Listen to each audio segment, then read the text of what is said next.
reason for that, You prevented VP Sara from entering. yes ma'am. Okay. Because the reason for that is that 12 hours na ang nakalipas at tapos na ang lahat ng mga delaying tactics. Nick, I cannot allow that.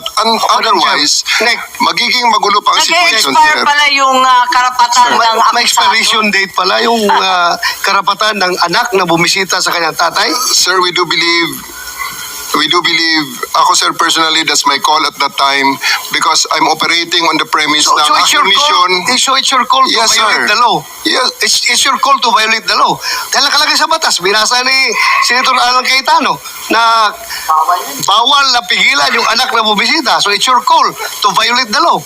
hindi sa ganung context, sir. Anong konteksto? Anong konteksto Masasabi mo? mo lang, talagang hinadlangan mo yung pagpasok eh. Mr. President, I won't belabor the point kasi sinagot ko naman, sir, yung tanong ko. Kasi nga, going back to Ambassador Lacanilao, that's a violation of the law. If you look at the law, it says arrested, detained, and custodial investigation. Kung arrested lang to, baka may lusot, 12 hours, 6 hours, matagal na. Pero ang nakalagay sa law kasi, you cannot deny pag arrested, detained, and custodial investigation. No if, no buts tong batas na to because nga, in the past, lalo pagka wala pa namang internet masyado nito 1992, no? Wala pa masyado yung mga, bago pa lang yung mga cellphone na ba nito or ano. But ang point, sir, there's no exceptions here. So that's a matter of defense kay General Torre.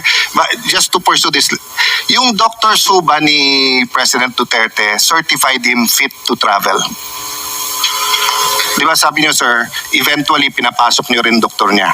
So nung una, sa video nakita ko, ay hindi pa kasi niyo nasasubmit yung buong video kaya hindi pa namin nare-review, no? That's why I'm giving you the benefit of the doubt. Kasi I'm not an eyewitness, I didn't see and even if I'm not an eyewitness, I didn't view the video, no?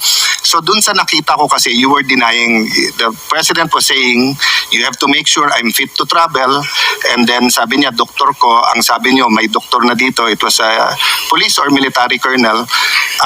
So eventually you let in some of his doctors, correct, sir?